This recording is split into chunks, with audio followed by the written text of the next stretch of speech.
Good morning students. आज की जो हमारी क्लास है the king of all Kings which is taken from your communicative English. Communicative English में से आपका ये चैप्टर आज का लिया गया है the king of all Kings. बहुत ही इंटरेस्टिंग चैप्टर है। इसके जो क्वेश्चन आंसर्स हैं, इसके जो वर्ड मीनिंग है और जो MCQs हैं वो हम लास्ट में अटैम्प्ट करेंगे। तो इसलिए लेसन को आपने शुरू से लेके लास्ट तक देखना है अच्छी तरह से। बहुत ही इंटरेस्टिंग टॉपिक है। तो देखते हैं यहाँ पर किंग्स ऑफ ऑल किंग्स का क्या मीनिंग है। किंग्स ऑफ ऑल किंग्स, राजाओं का राजा। तो यहाँ पर कौन है जो राजाओं का राजा है, किसके बारे में बात कही गई है, वो हम सबसे पहले इसकी जो एक्सप्लेनेशन है, एक्सप्लेनेशन से हम फाइंड आउट करेंगे कि कौन है राजाओं का राजा। आपकी इस छोटी सी पॉइंट में बताया गया है। So without wasting any time let's get started the king of all Kings.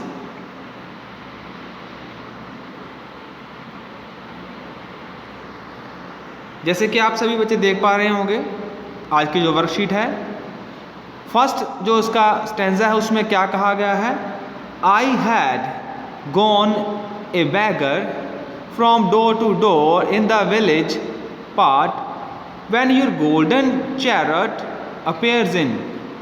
यहाँ पर आप देख रहे हैं कि आई जो है वो एक बैगर के लिए कहा गया है। ये एक बैगर की कहानी है। बैगर यानी कि भिखारी जो होता है, भीख मांगने वाला, उसकी कहानी है। और वो नरेट कर रहा है स्टोरी को, बता रहा है स्टोरी को, कहानी को बता रहा है कि क्या हुआ उसके साथ।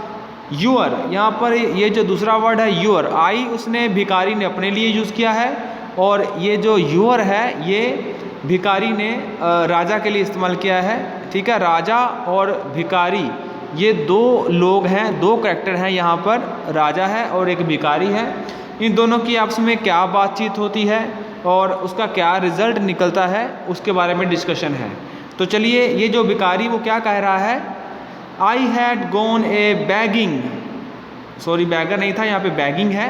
आई had gone a begging from door to door in the village. यहाँ पर ये जो भिखारी है वो बोल रहा है कि मैं भीख मांगने के लिए एक दरवाजे से दूसरे घर जाता हूँ, एक डोर से दूसरे डोर पर जाता हूँ भीख मांगने के लिए अपने गाँव में जहाँ पर वो रहता था। When your golden chariot appear in, तो तभी क्या होता है, वो अचानक से देखता है कि एक सुनहरी, एक सोने का, पूरा सोने का चैरेट, क्या होता है, रथ। आपने रथ देखा होगा, जो महाभारत का युद्ध होता है वगैरह वगैरह, जो पुराने जो दंत कथाएं होती हैं वहाँ पर रथ का इस्तेमाल किया जाता था लड़ाई लड़ने के लिए। तो वहाँ पर वो एक देखता है कि रथ है जो सोने का पूरा बना हुआ है और उसको देखकर वो चौंक जाता है, सरप्राइज हो जाता है। तो फिर क्या होता है, the distance like a gorgeous dream and I wondered who was this king of all kings। और जब ये रथ देखता है सोने का वो अपने सामने, तो वो एकदम से क्या हो जाता है, वो उसको ऐसा लगता है कि जैसे वो जागते हुए कोई सपना देख रहा है। नेचुरली है, अगर कोई सोने का पूरा रथ एकदम से अचानक अपने सामने देख ले तो वो कोई भी सरप्राइज हो जाएगा।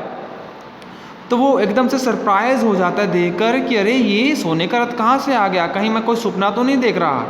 Who was the king of Kings, यहाँ पर उस रथ वाले को कहा गया है कि कौन है ये राजाओं का राजा जिसके पास ये सोने का रथ है। चलिए आगे बढ़ते हैं। आगे क्या होता है, my hopes rose high and I thought my evil days were at an end. My hope rose, यहाँ पर क्या है, रोज़ जो है राइज से सेकंड फॉर्म बनी है रोज़। तो उसकी जो इच्छाएं होती हैं, उसकी जो उसको ऐसा लगता है कि अब जो मेरी इच्छाएं हैं वो सारी की सारी पूरी हो जाएंगी। एंड और मुझे लगता है कि मेरे जो बुरे दिन थे, जो मेरे ख़राब दिन थे, भिखारी वाले दिन थे, गरीबी वाले दिन थे, वो ख़त्म होने वाले हैं। And I stood waiting for arms. Arms क्या होता है, यहाँ पर आर्म्स होता है जैसे कोई गिफ्ट वगैरह लेना। I stood waiting for alms, prize वगैरह, टू बी गिवन अनआस्क्ड। तो अब यहाँ पर वो खड़ा रहता है, रथ के पास खड़ा हो जाता है और अब उसको ऐसा लगता है कि रथ वाला जब आएगा और मुझे बिना कहे बहुत कुछ धन और पैसा ये सब चीज़ें देगा। तो फिर क्या होता है, and for wealth scattered on all side in the dust, और वो सोचता है कि मुझे इतना धन मिल जाएगा कि जो धन है, पैसा है, वो मेरे चारों तरफ ऐसे रहेगा जैसे डस्ट होती है, जैसे धूल इधर उधर बिखरी रहती है, उसी तरह से ये जो सोना चांदी पैसे मेरे आसपास बिखरे रहेंगे। अब ये जो जिसके पास सोने का रथ है वो मुझे बहुत कुछ देने वाला है, ठीक है। तो वो रथ के पास जाकर खड़ा हो जाता है, डेरा लगा लेता है वहाँ पर जाके।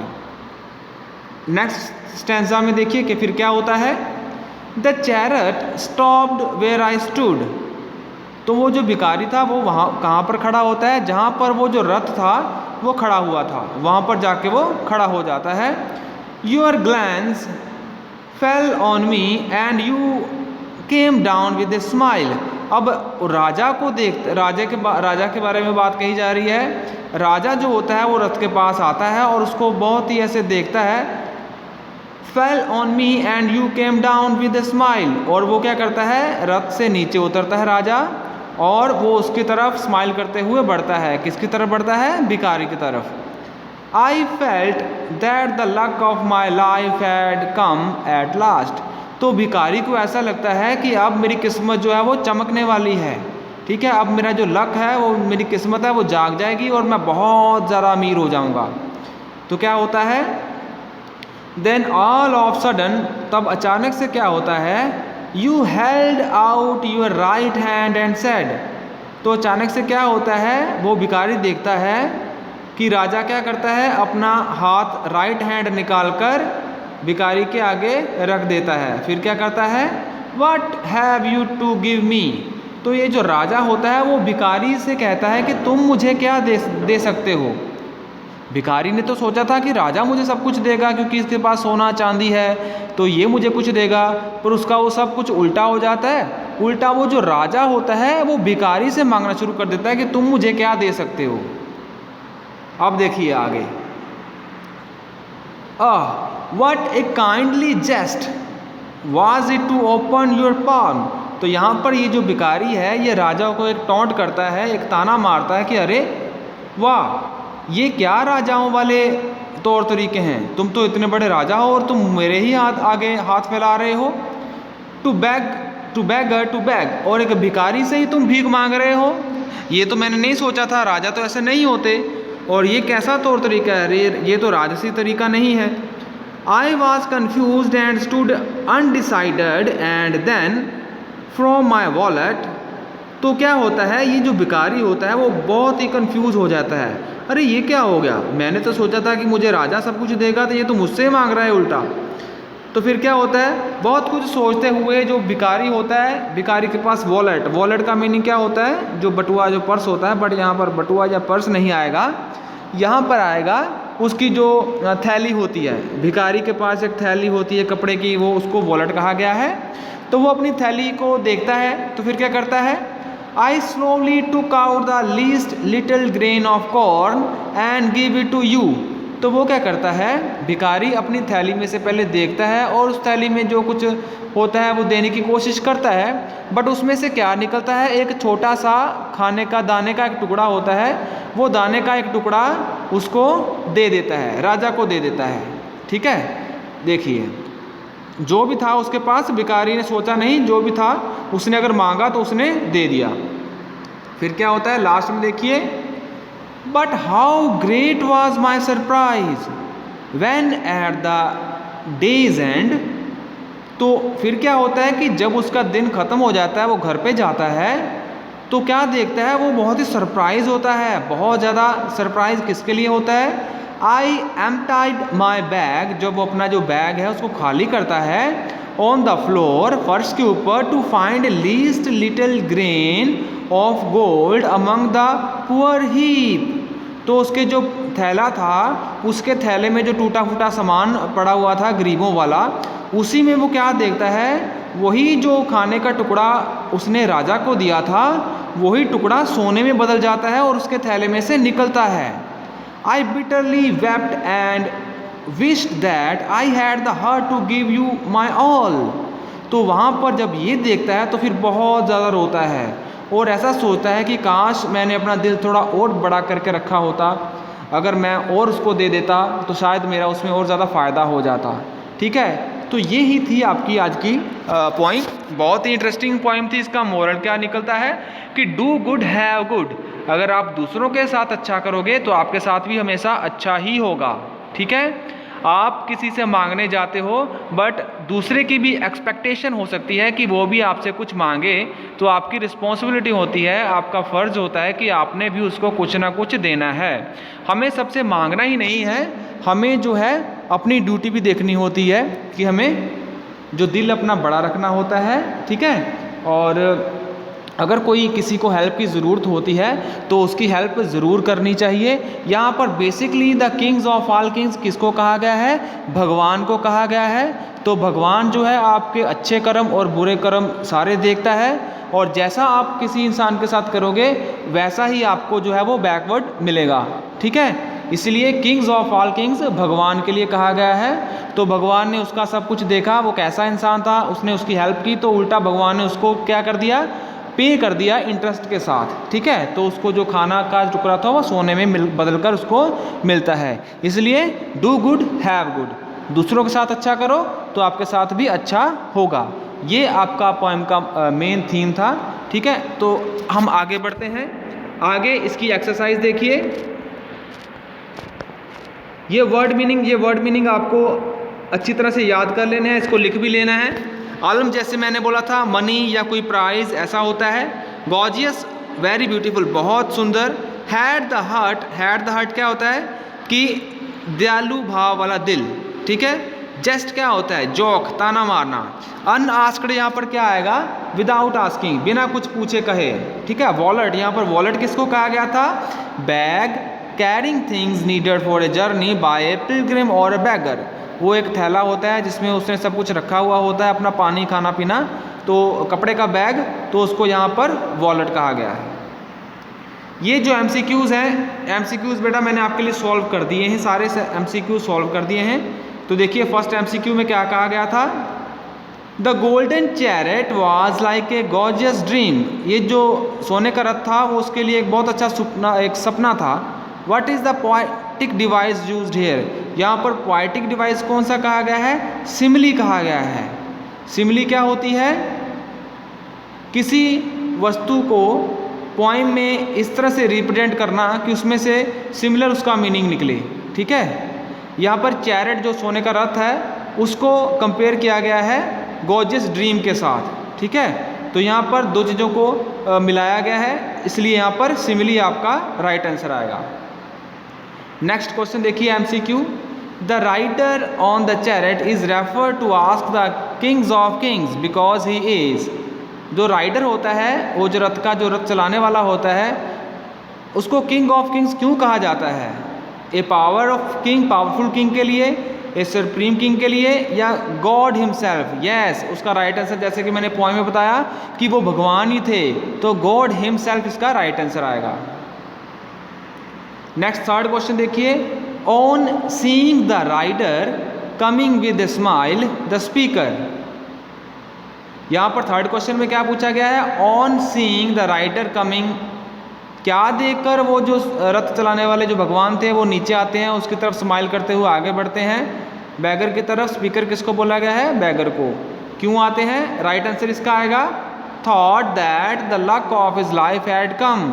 तो वो क्या सोचता था बैगर ने क्या सोचा था कि उसका जो बुरा टाइम है वो ख़त्म हो गया है और उसका जो लक है वो जाग जाएगा, उसकी किस्मत बदलने वाली है। तो सी आंसर थर्ड वाले का राइट आएगा। फोर्थ क्वेश्चन देखिए MCQ। Why did the kings of all kings back to the beggar? क्यों ये जो राजाओं का राजा था उसने भिखारी से क्यों मांगा? टू टेस्ट द बैगर को टेस्ट करने के लिए। देखिए स्टूडेंट्स, हर वक्त इंसान का समय समय पर टेस्ट होता है। वो टेस्ट में आपने कैसे उसको हैंडल करना है, कैसे उसमें मार्क्स अचीव करने हैं, वो डिपेंड अपॉन आपके थॉट्स के ऊपर डिपेंड करता है। ठीक है, इसलिए आपका स्कूल में ही टेस्ट नहीं होता, और भी लाइफ के बहुत सारी स्टेजेस होती हैं जहाँ पर भगवान आपको चेक करता है, तो उसके बेस के ऊपर ही आपको आगे जो है वो जॉब, आगे आपका फ़ायदा नुकसान सब उसी के ऊपर बेस्ड होता है। इसलिए भगवान को हमेशा याद रखना चाहिए। तो क्या करता है? टू टेस्ट द बैगर, वो भिखारी को चेक करना चाहता था कि ये दयालु भाव वाला इंसान है या नहीं है। तो सी फोर्थ वाले का हमारा राइट आंसर आएगा। Now fifth question, when the speaker heard the visitor questions he was not. When the speaker heard the visitor questions, ये जो विजिटर थे उसका क्वेश्चन सुनकर, विजिटर कौन थे, वही भगवान थे, उसका क्वेश्चन सुन के वो खुश होता है, क्या होता है, he was not. When the speaker heard the visitor question, तो इसका राइट आंसर क्या आएगा, हैप्पी। लास्ट में उसको क्या हो जाता है, वो हैप्पी हो जाता है, खुश होता है, क्योंकि उसने वो जो लास्ट टुकड़ा था खाने का उसने दे दिया था। नाउ सिक्स्थ क्वेश्चन देखिए, the speaker of the poem was not. The speaker of the poem was not क्या था, ये जो भिखारी था वो कैसा इंसान था, पोएम में बताएगा पहले, वो जेनरस था, वो दयालु भाव वाला था, ठीक है। The speaker of the poem was not generous, पहले वो जेनरस नहीं था, उसने जितना हिस्सा दिया था उसी के हिसाब से उसको जो है वो सोना मिला, इसलिए जेनरस आएगा, ठीक है। सिक्स्थ वाले का राइट आंसर सेवन्थ। उसके बाद सी आएगा। सेवन्थ और एट्थ क्वेश्चन हम नहीं करेंगे, आगे बढ़ते हैं। इसकी आगे एक्सरसाइज हमारे पास क्या है, ये देखिए, इसके जो ब्लैंक्स हैं, ब्लैंक्स मैंने आपके लिए फिल कर दिए हैं। फर्स्ट वाले में यहाँ पर मैंने लिखा हुआ है, फर्स्ट वाले में क्या आएगा, from door to door. Second वाले में एट द डिस्टेंस। थर्ड वाले में क्या लिखा हुआ है मैंने, इवल डेज। फोर्थ वाले में विद वेल्थ। फिफ्थ वाले में क्या आएगा, फिफ्थ वाले में स्माइल्ड एट। सिक्स्थ वाले में हेल्ड आउट। सेवन्थ वाले में क्या आएगा, हैड टू गिव। एट्थ वाले में क्या आएगा, ए रॉयल जॉक। नाइन्थ वाले में आएगा ए लिटिल ग्रेन। और टेंथ वाले में आएगा एट द एंड। ये जो ब्लैंक्स है ये अकॉर्डिंग टू योर पैराग्राफ, ये जो समरी दी हुई है, समरी के अकॉर्डिंगली मैंने इसको फिल कर दिया है आपके लिए, और आप अपनी बुक के ऊपर एज इट इज़ इसको ऐसे फिल कर लेना है और फाइनल एग्जाम के लिए इसको लर्न कर लेना है, MCQs as well as blanks, ठीक है। ये समरी के जो ब्लैंक्स है ये भी आपने अच्छी तरह से तैयार कर लेने हैं। अगर तो बुक के ऊपर जगह है लिखने के लिए तो बुक के ऊपर लिख लो, अगर नहीं तो आपको एक नोटबुक लगानी चाहिए, उसके ऊपर आप इसको अच्छी तरह से लिख लो फॉर द फाइनल एग्ज़ाम। तो यही था बेटा आपका आज का लेसन, और बहुत ही इंटरेस्टिंग लेसन था, और इसी को आपने अपनी बुक के ऊपर फिल कर लेना है और एग्ज़ाम के लिए इसको रेडी कर लेना है। So today is enough and we will meet in your next lecture. Till then take care and stay safe at your home.